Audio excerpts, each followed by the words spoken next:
Bismillahirrahmanirrahim. Ila hadratin Nabi Rasulullah sallallahu alaihi wasallam, thumma ila ruhi al-alim al-alama Syahwan Daud bin Syahwan Abdullah bin Syahwan Idris al-Fatani, wa ila ruhi Muhammad bin Idris bin Abbas bin Uthman bin Syafi'i, wa ila ruhi Abu Hasan bin Ismail al-Ash'ari, wa ila ruhi Abu Mansur Muhammad bin Muhammad bin Mahmud al-Maturidi, thumma ila arwahi walidina wa masyayikhina wa muallimina wa dhabil huquqi alaina ajma'in, thumma ila arwahi amwatil mu'minina wal mu'minat wal muslimina wal muslimat, anna Allah yaghfiru lahum wa yarhamuhum wa yu'li darajatihim fil jannah wa yanfa'una bi asrarihim wa anwarihim wa ulumihim wa nafahatihim fid dini wad dunya wal akhirah. Bismillahil Fatihah. A'udzu billahi minasyaitonir rajim. Bismillahirrahmanirrahim. Alhamdulillahi rabbil alamin, arrahmanir rahim, maliki yaumiddin, iyyaka na'budu wa iyyaka nasta'in, ihdinas siratal mustaqim, siratal ladzina an'amta 'alaihim ghairil maghdubi 'alaihim waladdallin. Amin. Alhamdulillahi rabbil alamin wa bihi nasta'in ala umuri dunya wa din. Sallallahu alaihi sayyidina Muhammadin khatimin nabiyyin wa ala alihi wa sahbihi ajma'in. Allahumma salli ala sayyidina Muhammad al-fatihi lima uliqa wal khatimi lima sabaqa wan nasiril haqqi bil haqq wal hadi ila siratikal mustaqim wa ala alihi wa sahbihi haqqa qadrihi wa miqdarihi al-azim.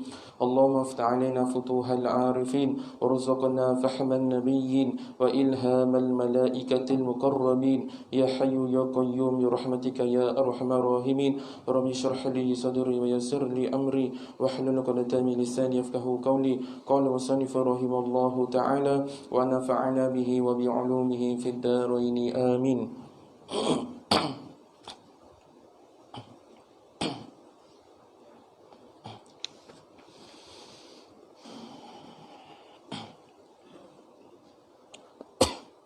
Surah apa? Masuk sekarang.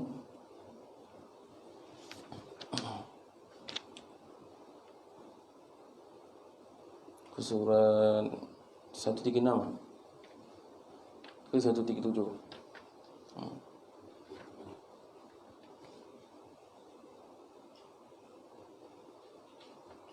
Kita baca muka surat 136. Doa anak panah malam. Dan kata syair lagi, atahza'u bid-du'ai wa tasdari wa ma tadri bima sana'at du'a, sihamul laili nafizatun walakin laha amadun walil amadin qida. Janganlah kamu memperlekikan doa serta mempermainnya. Kamu tidak menyadari bagaimana doa anak panah malam yang sangat membolosi itu bertindak.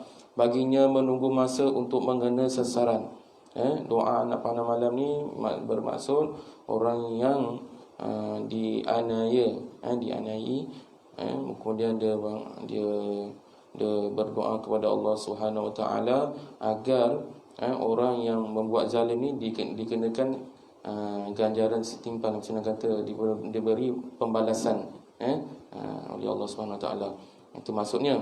Jadi doa anak panah malam ni kebiasaannya orang yang dianiaya, bila dia berdoa, doa dia makbul. Apabila Ahmad bin Talun bin Abu Abbas bertindak zalim dan tidak adil, sekalian rakyat jelata bersuara lantang atas kezalimannya itu. Lalu mereka pergi bertemu Sayyidah Nafisa. Siapa Sayyidah Nafisa ni? Sayyidah Nafisa adalah merupakan anak perempuan Imam Hasan Al-Anur bin Zaid bin Al-Ablash bin Imam Al-Hasan bin Imam Ali bin Abi Talib. Dilahirkan di Mekah pada tahun 145 Hijrah. Dia merupakan keturunan Nabi Muhammad SAW, iaitu Sayyidah Nafisa.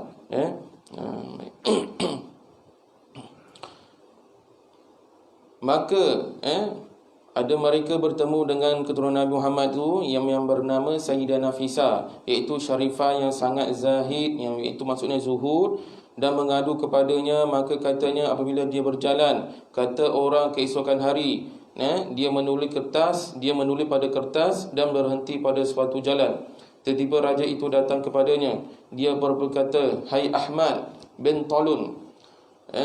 Apabila dilihat dan dikenalinya, raja itu pun turun dari kudanya. Siapa cakap ni? Sayyidah Nafisah. Bila raja dia naik kuda tu, berjalan, kemudian Sayyidah Nafisah ni menegur, dan menulis surat. Kemudian raja ni pun turun. Kemudian apa lagi dikata? Apabila dilihat dan dikenalinya, raja itu pun turun dari kudanya, kemudian berjalan kaki dan mengambil kertas itu daripada tangannya, lalu dibacanya. Maka setiap helai kertas itu ditulis dengan perkataan, Sayyidah Nafisah ni tulis di atas kertas. Apa tulisan dia? Manakala kamu memiliki, kamu membuangnya. Sesungguhnya kekuasaan kamu itu kamu rosakkan. Pemberian nikmat kepadamu kamu rosakkan. Bila kamu memberi nikmat kamu payahkan. Dan bila kamu didatangi rezeki kamu putuskan. Sesungguhnya kamu telah mengetahui bahawa anak panah malam itu sangat bolos, tidak tersalah dari sasarannya. Jadi apabila orang yang dianiayai, dizalimi, apabila dia berdoa kepada Allah SWT, terus makbul. Itu maksudnya. Baik.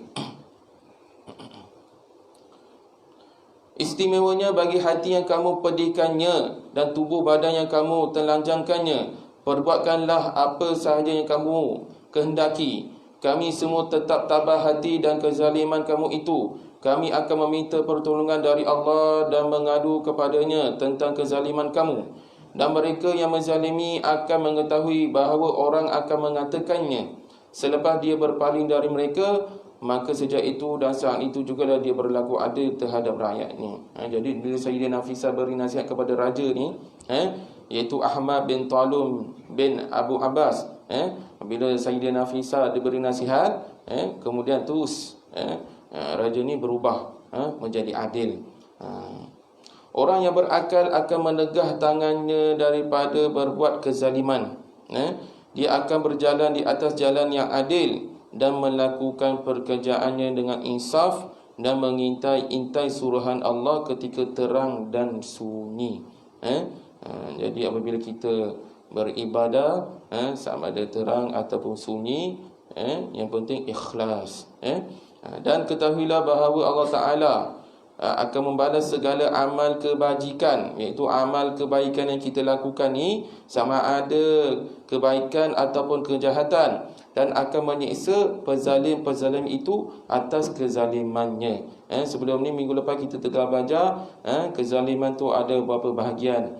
Di antara kita zalim pada diri sendiri, walaupun kita tak zalim kepada orang lain.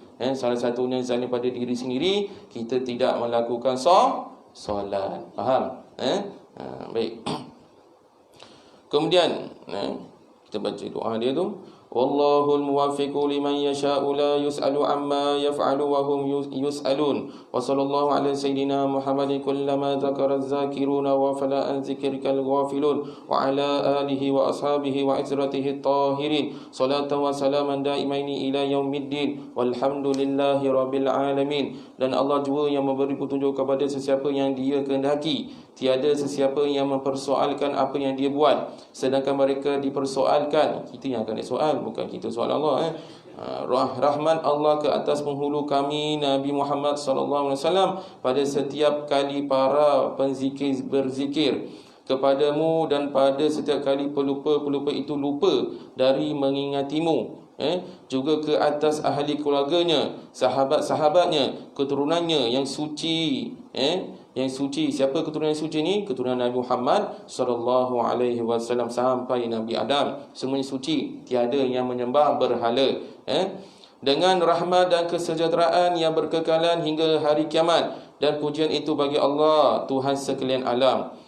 Allahumma inni as'aluka khairal mas'alati wa khairal du'ai wa khairal najah wa khairal amali wa khairal thawabi wa khairal haya wa khairal mamat wa thabbitni wa thaqqil mawazini wa haqqiq imani warfa' darajati wa taqabbal salati warfilli salati waghfir khati'ati was'aluka ad-darajatal 'aliyya minal jannah. Ya Allah, sesungguhnya aku meminta kepadamu sebaik-baik permohonan, sebaik-baik doa, sebaik-baik kejayaan, sebaik-baik amalan, sebaik-baik pahala, sebaik-baik hidup dan sebaik-baik mati. Tetapkanlah daku pada agamamu, beratkanlah segala timbanganku, perkuatkanlah imanku, angkatlah darajatku, terimalah sembahyangku dan ampunilah kesalahanku, dan aku bermohon kepadamu darjat yang tinggi dalam syurga.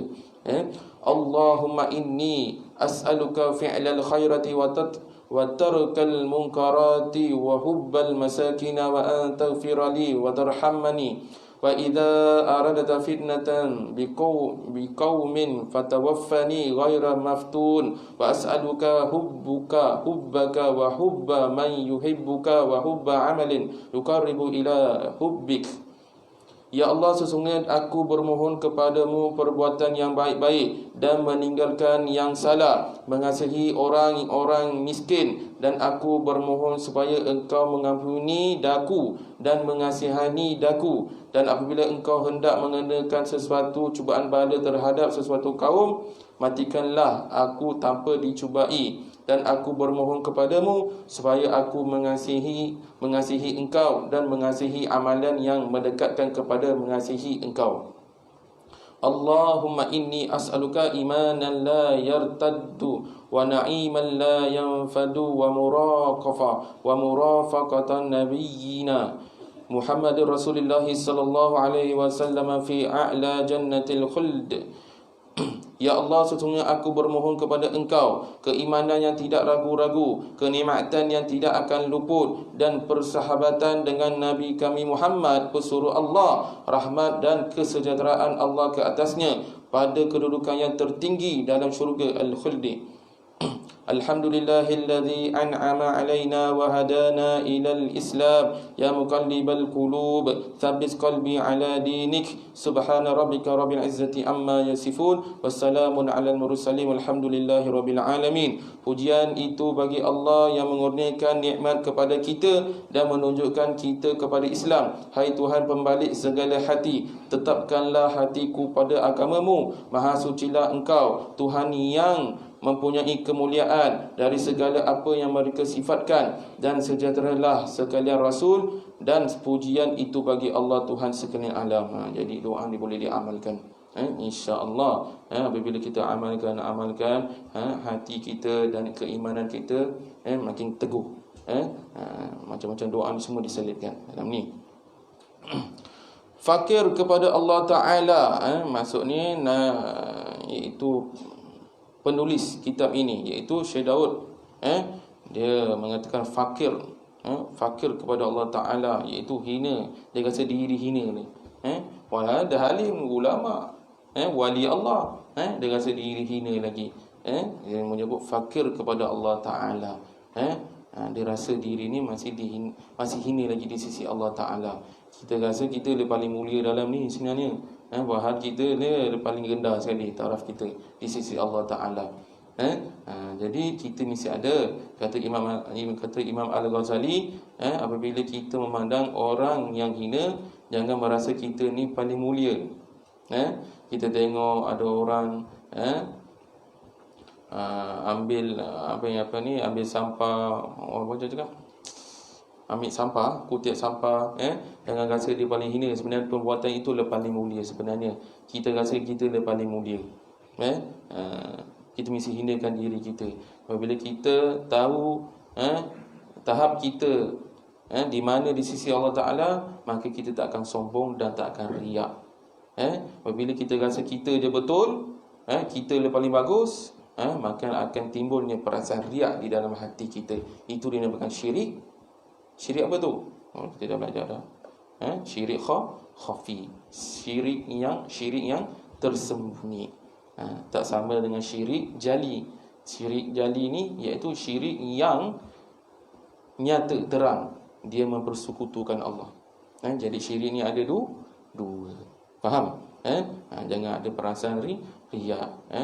Minggu lepas saya telah terangkan, iaitu dalam surah Al-Kahfi, iaitu ayat yang terakhir yang menerangkan orang yang beribadah dalam masa yang sama dia ada perasaan riya, ada perasaan riya, maka dia tidak akan masuk ke dalam syurga.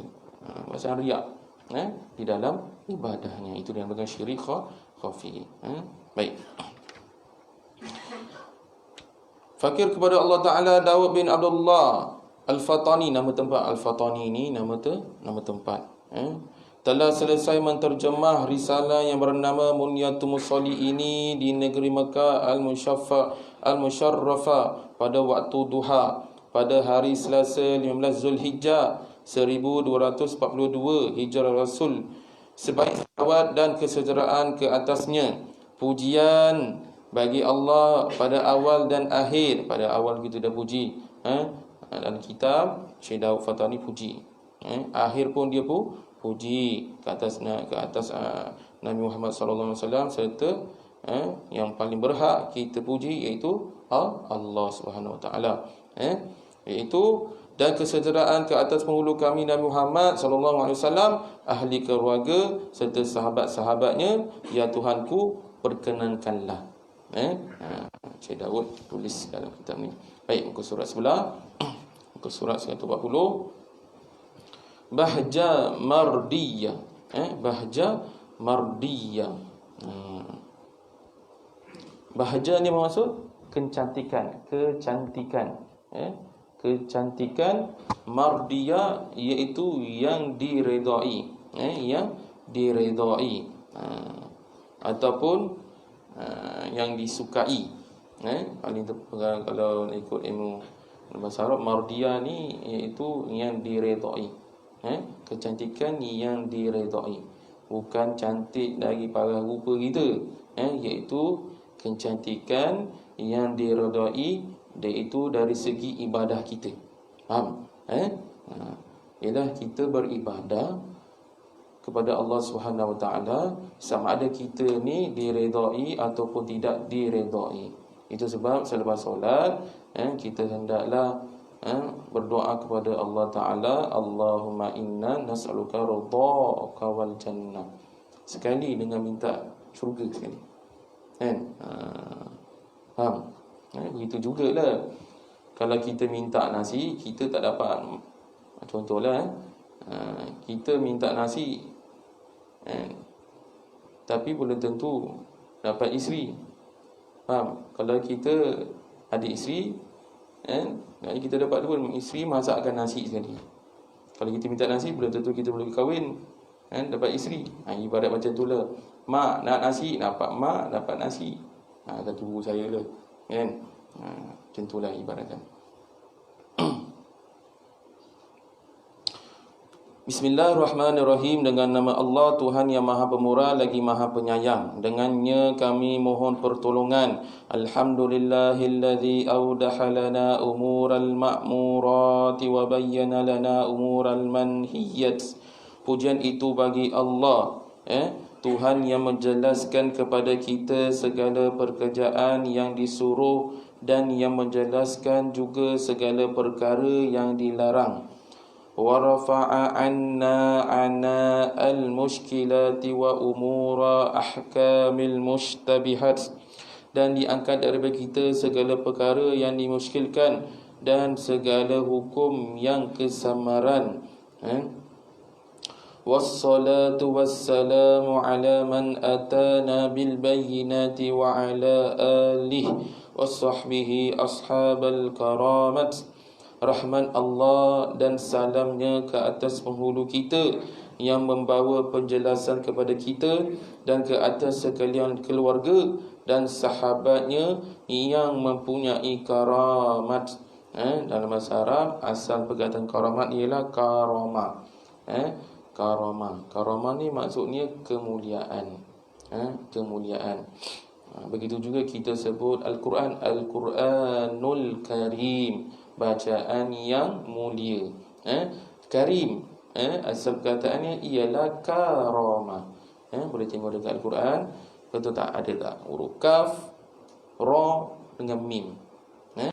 Al-Quranul Karim, bacaan yang mulia. Kalau karamat maksudnya kemuliaan. Baik. Ada orang tak tahu buat bahasa Arab ni, dia main tam je ceramah bagi tahu. Karamat dengan karamah berbeza. Karamat tu yang Tok Pekong tu apa? Karamat tu dia kata Tok Pekong. Kalau karamah ni wali Allah. Apa? Itu sebab bila kita nak bercakap ni mesti ada ilmu. Kan? Mesti ada ilmu dalam bahasa Arab, terlebih lagi dalam tata bahasa dia, iaitu ilmu nahwu wasaraf, ilmu nahwu dan saraf. Jadi bila kita tahu bab ilmu nahwu saraf, maka kita senang untuk menterjemahkan serta apa maksud di sebalik ni, walaupun satu perkataan je, karamah berbeza. Al-Quranul Karim, contohnya Abdul Karim. Apa maksud Abdul Karim? Hamba yang maha mulia. Siapa yang maha mulia ni? Allah Subhanahu wa ta'ala. Jadi kita ni sebut ibadah. Ibadah ni asal perkataan apa? Abadah. Abadah ni apa maksud? Hamba. Faham? Hamba. Hamba kepada siapa? Hamba kepada Allah Subhanahu wa ta'ala. Kita sebut ibadah ni dari segi bahasa ialah hamba. Dan ibadah ni terbagi kepada dua. Satu ibadah khusus dan satu ibadah khusus. Contohnya kita melakukan solat fardu 5 waktu ataupun berpuasa di dalam bulan Ramadan. Faham? Itu dinamakan ibadah khusus. Ibadah umum salah satunya kita mengerjakan solat-solat sunan dan melakukan iaitu pekerjaan menolong orang, gotong royong. Jangan kata pergi kerja tak ibadah. Sebab apa? Mencari nafkah, untuk diberikan kepada, kita tanggung kepada isteri dan anak-anak. Itu ibadah lah. Faham? Beza ibadah khusus dengan ibadah umum. Bila kita melaksanakan tu mesti ada niat kerana Allah Ta'ala. Sama ada kita nak pergi kerja, kita nak bersihkan masjid, semuanya mesti kerana Allah Ta'ala. Terusnya, sebahagian daripada saudara yang saya tidak dapat menolak permintaan mereka. Ni siapa kata ni? Syekh Daud Fahmi. Beberapa masalah yang dimaafkan ketinggalan makmum yang muafiq daripada imamnya dan yang tiada dimaafkannya. Jadi kita belajar malam ni slow-slow bab muafiq dan masbuk. Muafiq dan kena bezakan. Benda ni tak selesai pada dulu. Tak faham muafiq dengan masbuk. Ada yang faham masbuk ni terlewat. Contohnya rakaat pertama imam Fatihah, kemudian imam baca surah Yasin. Baca surah Yasin, panjang surah Yasin tu. Jadi bila makmum masuk ni, dia ingatkan mereka ataupun mereka ingatkan masuk tu semua tu adalah masbuk. Pada rakaat pertama je, rakaat kedua tak ada masbuk. Sebenarnya ada.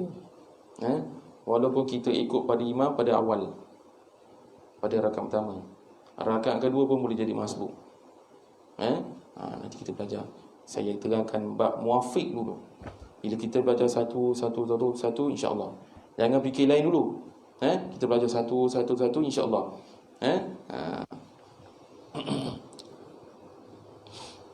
Beberapa masalah yang dimaafkan ketinggalan makmum yang muafiq daripada imamnya dan yang tiada dimaafkannya, maka saya selaku fakir kepada Allah Ta'ala, Syekh kata, menunaikan permintaan mereka kerana ada hadis yang menyebut ad-dalu 'alal khairi kafa'ilih. Maksudnya orang yang menunjukkan kepada kebaikan itu seperti orang yang mengerjakannya. Maksudnya orang yang menunjukkan kebaikan sesuatu perkara tu, apabila orang tu mengerjakan, pahala tu sama macam orang tu buat. Itu tunjuk je cara. Padahal kita tak buat. Jadi pahala orang yang buat tu sama macam kita dapat. Kita dapat pahala tu. Begitu juga kita bagi makan waktu berbuka. Waktu berbuka. Jadi pahala dia tu berapa ramai kita bagi tu. Berapa orang kita bagi tu. Pahala tu kita dapat. Faham tak? Pahala orang yang berbuka tu kita dah dapat. Tu bagi seorang. Kalau 2 orang, 3 orang, 4 orang, ramai. Itu sebab kita orang dahulu dia buat bubur lambuk. Bubur lambuk, bila bubur lambuk tu dapat banyak. Ramai yang dapat makan. Kan? Kita nak belanja, katakan nak belanjakan nasi goreng. Tak cukup duit. Katakan nasi goreng katakan RM4.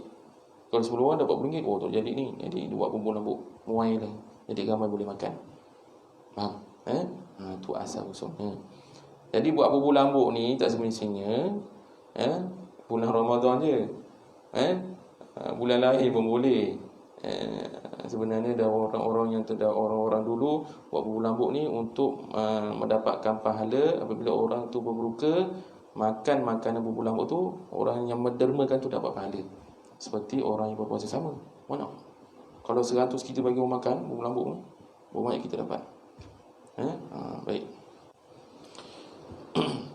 Risalah ini adalah syarah kepada syair alim al-alama muhaqqiq Syekh Azizi. Azizi ni nama tempat. Aziziyah. Aziziyah. Nama tempat dekat wilayah Timur. Bukan nama orang ni Azizi. Nama tempat. Macam contoh dia yang azan macam Mekah tu, Syekh Abdul Karim yang dekat Shah Alam tu, azan TV tu kan, Allah. Dia kena azan dekat menara tu, menara Kuala Lumpur tu, kalau TV tu ada keluar tu, Syekh Abdul Karim dia kan ada tulis Syekh Abdul Karim Al-Makki. Bukan dia suka maki, bukan maki orang. Al-Makki tu nama tempat. Dia belajar situ dah lebih daripada 4 tahun. Faham? Ambil semenda daripada tempat tersebut. Bila ada nama gelaran tu maksud dia dah lebih daripada 4 tahun dah belajar. Kalau kurang daripada 4 tahun tu maksudnya tak dapat gelaran. Macam contoh belajar dekat Yaman lebih daripada 4 tahun, baru boleh dapat gelaran Al-Yamani. Maksudnya lebih. Faham? Okey, baik. Kalau bertam, duduk kat bertam lama, Al-Bertami. Al-Bertami. Baik. Saya bukan bertam saja, bertam malim, Al-Bertami Malimi. Macam itulah bunyi dia. Baik. Dia ada al-al gitu. Baik. Nama sebenarnya Syekh Ali bin Ahmad bin Muhammad, yang sangat teratur dengan sangat nyata maksudnya serta ringkas perbincangannya. Kandungan perbincangannya dilakukan oleh alim al-alama Syekh Muhammad Saleh bin Syekh Ibrahim Rais yang dirahmati Allah. Sangat banyak manfaatnya bagi kebanyakan orang Islam dan juga bagi golongan tertentu. Maka saya selaku fakir kepada Allah Ta'ala, dia masih rendahkan diri. Syekh Fartani ini masih rendahkan diri, tawaduk lagi. Hendak menterjemahkannya kepada bahasa Melayu, supaya dapat memberi manfaat kepada orang yang tidak mengetahui bahasa Arab. Jika hamba bukan ahli dalam bidang ini, hamba selaku fakir kepada Allah yang Maha Mulia berpegang kepadanya jua supaya diberi petunjuk kepada kebenaran. Wa ma taufiqi illa billahil aliyyil azim. Tiada apa-apa petunjuk kepadaku kecuali daripada Allah yang Maha Tinggi lagi Maha Besar. Baik. Terjemahan ini aku namakannya Al-Bahjatul Mardiyah. Apa maksud Al-Bahjatul Mardiyah? Kecantikan yang disukai ataupun yang diredai. Fi uzri takhallufil ma'mumi 'anil imami thalathata arkanil tawilah.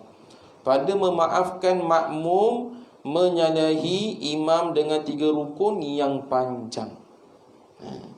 Bila cakap 3 rukun yang panjang ni, apa yang rukun kita faham? 3 rukun yang panjang. Dia ada rukun pendek, rukun panjang dalam sembahyang, kan? Rukun panjang contohnya ialah qiyam. Qiyam, berdiri. Kalau berdiri tu mesti kita baca Fatihah. Itu rukun yang panjang. Rukun panjang yang selain itu rokok. Rokok. Lepas tu yang ketiga sujud. 2 kali. Sujud sekali tak sah. Baik. Seterusnya tahiyat. Tahiyat rukun. Bukan tahiyat awal bukan rukun. Tahiyat akhir. Rukun panjang. Rukun pendek apa? I'tidal. I'tidal. Kemudian duduk antara 2 sujud. Jadi i'tidal ni tempoh masa dia tu berapa lama tu di rukun pendek ni? Seolah-olah tempoh masa ni seperti kita baca suratul Fatihah. I'tidal. I'tidal ni dekat rukun kat mana, belah mana ni? Selepas kita melaksanakan rokok. Sami Allahu liman hamidah, kita berdiri tegak tanpa menghayungkan tangan. Ada orang selepas Sami Allahu liman hamidah Rabbana lakal hamdu goyangkan tangan. Jadi itu dia makan i'tidal. Berapa lama boleh diri ni? Tempoh masanya seperti kita membaca suratul Fatihah. Tempoh masanya. Ini rukun pendek.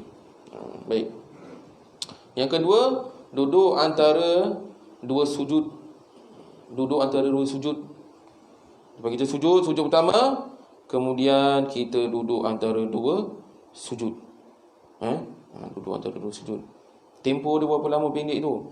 Seperti kita membaca tahiyat. Faham? Tahiyat. Tahiyat ni sampai mana ni? Sampai wa asyhadu anna Muhammadar Rasulullah. Yang Allahumma salli ala Sayyidina Muhammad tu adalah rukun selawat ke atas Nabi.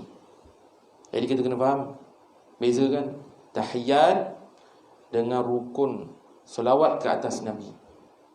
Faham? Contoh, at-tahiyyatul mubarakatus salawatut thayyibatu lillah. Assalamu alayka ayyuhan nabiyyu wa rahmatullahi wa barakatuh. Assalamu alayna wa ala ibadillahis salihin. Ashhadu an la ilaha illallah wa ashhadu anna Muhammadar Rasulullah. Sampai situ tahiyat. Sampai situ sahaja tahiyat. Kemudian kita masuk rukun selawat kata Nabi. Allahumma salli ala sayyidina Muhammad. Sampai situ je selawat kata Nabi.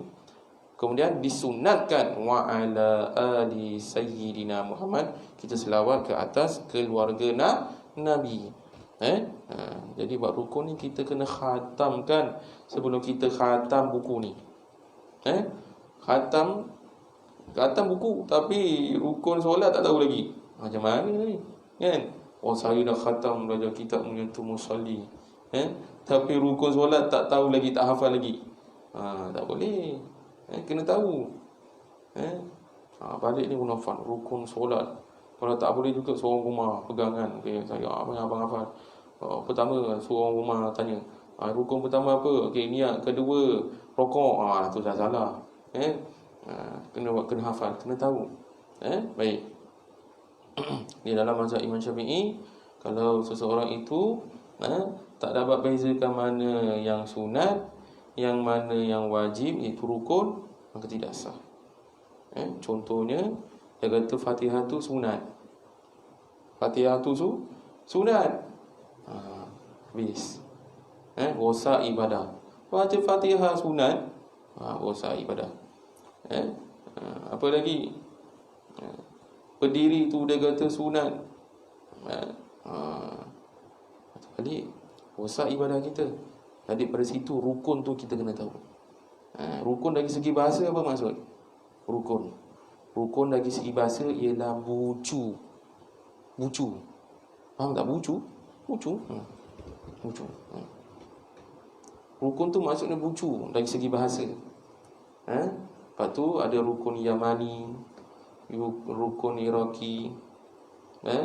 Kat mana yang saya sebut ni? Kat mana ni? Kaabah. Betul? Kan? Sebab tu dia bucu. Rukun. Faham? Dari segi istilahnya, sesuatu perkara yang wajib kita mesti laksanakan. Itu maksud rukun. Sesuatu perkara yang wajib mesti kita laksanakan. Itu maksud rukun. Dari segi istilah. Kalau dari segi bahasanya buju. Itu sebab orang kalau pergi Mekah dia tak terfikir apa maksud rukun. Kenapa dekat Kaabah ni ada rukun pula? Kan? Faham okey.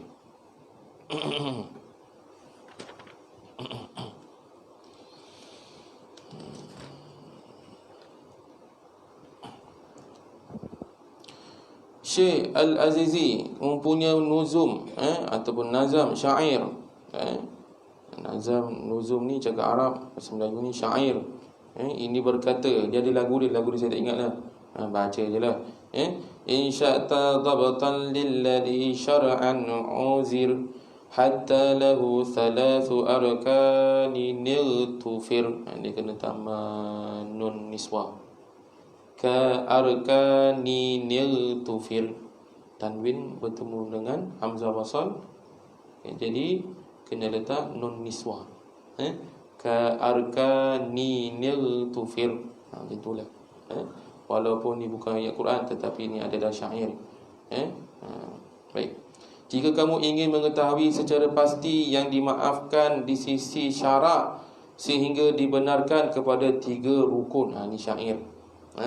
Berkaitan dengan makmum muwafiq dan makmum masbuk. Bukan mabuk. Masbuk. Baik. Menurut syarahnya, syarah ni cakap Arab. Bahasa Melayunya ialah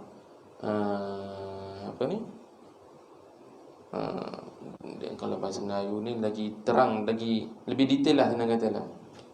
Syarah cakap Arab, bahasa Melayu lebih detail. Penerangannya lebih jelas, lebih halus, lebih teliti, terang, macam-macam lah. Walaupun satu perkataan dia macam-macam boleh masuk. Menurut syarahnya, jika seseorang itu ingin mengetahui dengan lebih mendalam dan pasti berkenaan orang yang muwafiq, iaitu makmum yang muwafiq imamnya pada syarak yang dibenarkannya ketinggalan sehingga 3 rukun yang panjang daripada imamnya, iaitu rokok, sujud pertama dan sujud kedua. Jadi 3 rukun macam tu. Ada ulama mengatakan 2 rukun. 2 rukun tu iaitu rokok dan sujud. Dua rokok tu, 2 sujud tu dikira 1 rukunnya. Ni ditulis rokok berserta sujud pertama dan sujud kedua dikira 3 rukun. Jadi kalau ada ustaz terangkan tidak melebihi 2 rukun pun betul juga. Pasal apa? Dikira rokok dengan sujud. Dia tidak perhalusi. Kalau dia diperhalusi, tidak melebihi 3 rukun. Rokok, sujud pertama dan sujud kedua. Itu maksudnya kira 3 rukun itu. Kalau siapa ustaz menerangkan tidak boleh melebihi 2 rukun pun betul juga. Faham? Kerana 2 kali sujud ni termasuk 1 rukun. Faham? Okey. Manakala rukun yang pendek ialah seperti i'tidal, duduk antara sujud, dalam tasyahud awal dan duduk istirahat. Apa maksud duduk istirahat ni? Duduk menyandar ke apa? Duduk menyandar ke apa? Duduk istirahat ni, contoh kalau kita nak bangkit dari rakaat ketiga ke 4 ataupun rakaat pertama ke rakaat kedua. Contoh kita dah selesai pada rakaat pertama tu, kemudian dah sujud kali kedua, dah sujud kali pertama dah sudah, lepas tu dah buat kali kedua, kita nak bangkit, Allah, nak qiyam lah, kita nak qiyam kan. Jadi kita ada duduk sebentar, sebentar aja. Itu dia bukan duduk istirahat. Duduk istirahat. Baik. Tetapi dalam tasyahud ataupun duduk antara 2 sujud, itu dinamakan duduk istirahat juga. Ada ulama mengatakan, dan ulama mengatakan itu ada dinamakan duduk iftirash. Duduk iftirash. Boleh dinamakan duduk iftirash. Kalau duduk tawarruk macam mana? Yang kita baca tahyah akhir tu, kan? Tahyah akhir last kali tu, kan kita ada sengit sikit, kan? Lepas tu kaki kanan tu tegak. Tapak kaki tu tegak. Tu nama duduk tawarruk. Duduk tawarruk. Duduk tawarruk ni hukum dia sunat ke wajib? Kita nak kat habis belajar ni yang temu sodi ni. Duduk tawarruk ni hukum dia sunat. Kejap lagi saya tanya lagi sekali lagi. Duduk tawarruk ni hukum dia sunat, bukan wajib. Tetapi duduk kerana hendak membaca tahiyat akhir tu wajib. Mana ada orang baca tahiyat akhir berdiri? Ada? At-tahiyatul mubarakatuh. At-tahiyatul mubarakatuh. Tak ada. Mesti duduk. Kalau tak boleh duduk, baru baring ataupun mengiring. Itu dah betul-betul tak boleh. Orang itu bagi kategori yang uzur. Faham kita bezakan duduk iftirash, istirahat, duduk tawarruk. Apa hukum duduk tawarruk ni? Jika sekiranya kita solat berjemaah, boleh rapat, boleh rapat. Lepas tu kita tak boleh nak duduk tawarruk ni. Memang tak boleh punya. Kalau kita duduk tawarruk ni, kaki sebelah ni memang kena empap. Kaki member sebelah ni kena empap. Jadi orang yang sebelah tahan, cepatlah habis imam, kan? Jadi orang sebelah ingatkan dia nangis sebabkan bacaan doa imam ni dia jadi terguris, terasa. Padahal kaki dia sakit, kena empap dengan jemaah sebelah. Jadi jika sekiranya berlaku begitu, tak boleh nak duduk tawarruk, maka kita kena duduk secara iftirash. Ataupun kalau dia boleh duduk secara tawarruk tetapi mengakibatkan menampakkan aurat dia. Contohnya menampakkan auratnya, dia kalau duduk duduk tawarruk ni boleh terangkat dia punya baju belakang ni. Baju belakang dia ni boleh terangkat. Jadi menampakkan punggung dia. Jadi makmum kat belakang ni secara sedar ke tak sedar, kalau sedar dia hilang khusyuk dia. Alamak apa aku nak kata.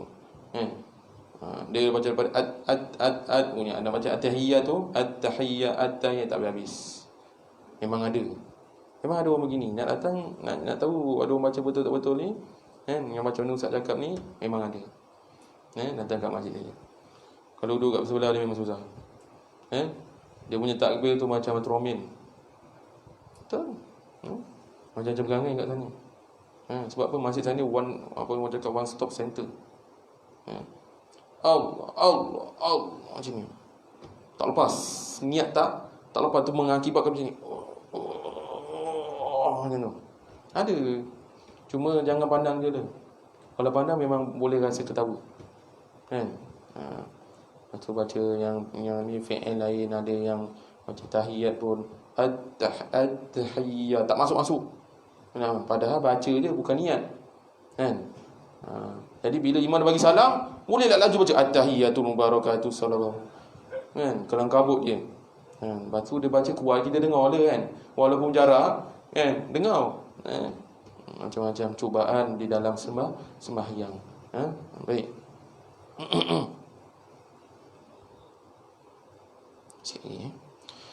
Ta'rif orang muwafiq. Ta'rif orang muwafiq, dikehendaki dengan orang muwafiq ialah orang yang mendapat masa ia mencukupi bersama qiyam imamnya. Qiyamnya. Qiyam ni apa maksud qiyam ni? Qiyam ni berdiri lah. Faham? Qiyam ni berdiri. Untuk membaca Fatihah dengan kadar bacaan orang pertengahan, bukan dengan kadar bacaan sendiri dan bacaan imamnya. Maksud kat sini kebiasaan bacaan macam mana? Yes. Dia tak laju, tak lambat, pertengahan. Maka sesiapa yang mendapat masa yang tersebut di dalam qiyam imamnya, sama ada pada rakaat pertama atau lain-lain, maka dinamakannya orang muwafiq, bukan munafik. Balik ni jangan, tadi Ustaz ajar buat munafik, makmum yang munafik, pada makmum muwafiq.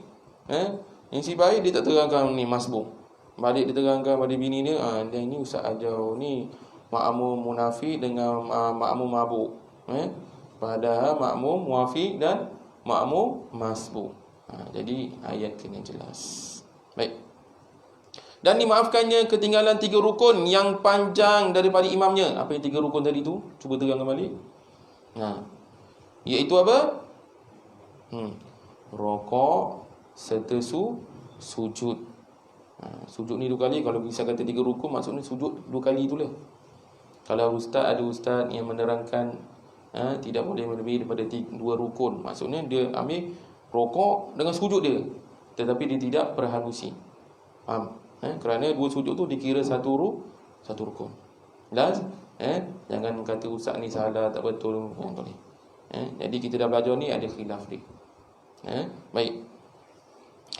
Jika orang muafiq itu selesai membaca Fatihah dan ia sempat rokok sebelum imamnya masuk kepada rukun keempat, seperti membaca tasyahud akhir atau berdiri kepada qiyam, walaupun sebelum imam mendahului dengan duduk istirahat atau perkara yang menyerupai rukun seperti duduk bagi tasyahud awal, maka makmum itu dapat rakaatnya dan ia hendaklah meneruskan tertib sembahyang dirinya.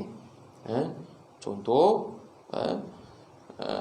pada rokok, ini contoh dia baca Fatihah. Dia baca Fatihah.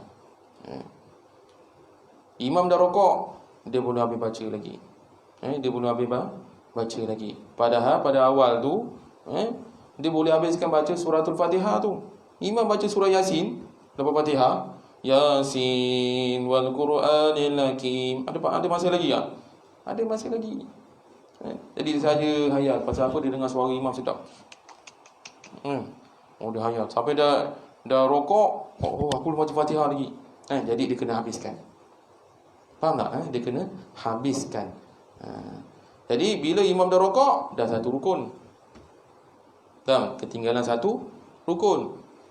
Kemudian imam i'tidal, sami Allahu liman hamida, bukan rukun panjang, itu rukun pendek, tak dikira. Itu rukun pendek. Kemudian Allahu akbar, imam dah sujud yang pertama.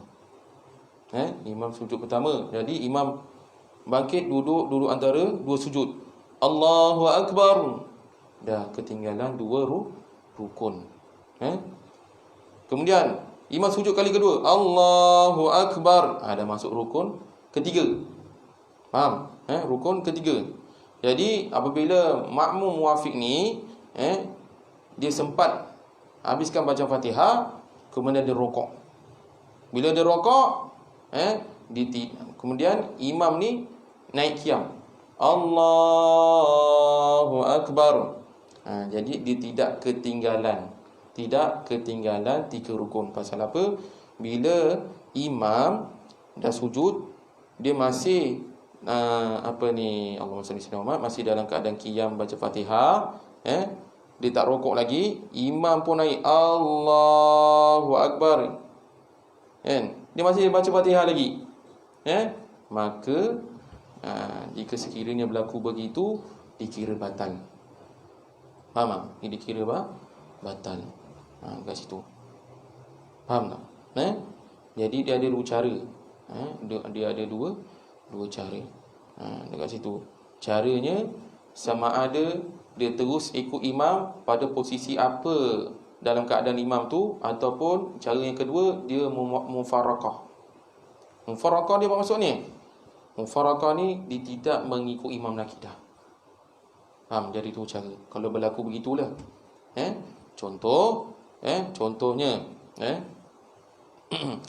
Contohnya berlaku dia imam dah naik dah. Rakaat kedua dia belum turun rokok lagi. Rokok. Jadi bagaimana cara dia ni? Dia kena terus ikut imam terus. Maknanya rakaat pertama yang dia baca Fatihah tu tidak dikira rakaat, tetapi dia masih dalam berjemaah mengikut imam lagi ni. Jadi bila selesai saja imam bagi salam, dia kena naik tambah 1 rakaat lagi. Pasal apa? Rakaat pertama yang dia baca Fatihah lambat tergigit tu tadi tu tidak dikira. Tu cara pertama. Cara keduanya dia kena mufarakah. Faham? Mufarakah. Itu ada cara. Jadi 2 cara. Baik. Ini berkaitan dengan muwafiq Kadang-kadang masbuk ni pun boleh jadi pada rakaat ketiga, rakaat keempat, dia bukan pada rakaat pertama sahaja. Ha, faham tak? Itu maksudnya masbuk dengan muafiq. Tapi masbuk saya boleh terangkan lagi, hanya saya terangkan muafiq saja dulu. Bila kita belajar satu, insya-Allah kita akan faham. Saya tak nak terangkan habis semua. Dalam satu. Jadi insya-Allah kita akan sambung pada minggu hadapan, berkaitan dengan sambungan makmum muafiq insya-Allah. Apa yang baik itu datang daripada Allah, yang kekurangan itu datang pada kelemahan saya sendiri. Maka saya akhiri dengan tasbih kifarah dan surah Al-Asr. Subhanakallahumma wa bihamdika asyhadu an la ilaha illa anta subhanaka inni kuntu zalimin. Bismillahirrahmanirrahim. Wal 'asr innal insana lafi khusr illa alladhina amanu wa 'amilus solihati wa tawassaw bil haqqi wa tawassaw bis sabr. A'udzu billahi minasyaitonir rajim. Bismillahirrahmanirrahim. Alhamdulillahirabbil alamin wassalatu wassalamu ala asyrafil anbiya'i wal mursalin wa ala alihi wa sahbihi ajma'in. Allahumma ighfir lana dhunubana wa liwalidayna warhamhuma kama rabbayana shaghira wa li jami'il mu'minina wal mu'minat wal muslimina wa muslimat al ahya'i minhum wal amwat bi rahmatika ya arhamar rahimin. Allahumma 'allimna ma jahilna wa zakkirna ma nasina fafahamnaha Sulaiman wa kullan atayna hukman wa 'ilman wa sakhkhar lana ma'anahu lil jibali sahbina wa tarakna fa'ilin. ربنا ظلمنا أنفسنا وإن لم تغفر لنا وترحمنا لنكونن من الخاسرين. ربنا لا تزغ قلوبنا بعد إذ هديتنا وهب لنا من لدنك رحمة إنك أنت الوهاب. ربنا آتنا في الدنيا حسنة وفي الآخرة حسنة وقنا عذاب النار. صلى الله على سيدنا محمد وعلى آله وصحبه وسلم. الحمد لله رب العالمين. تقبل الله منكم.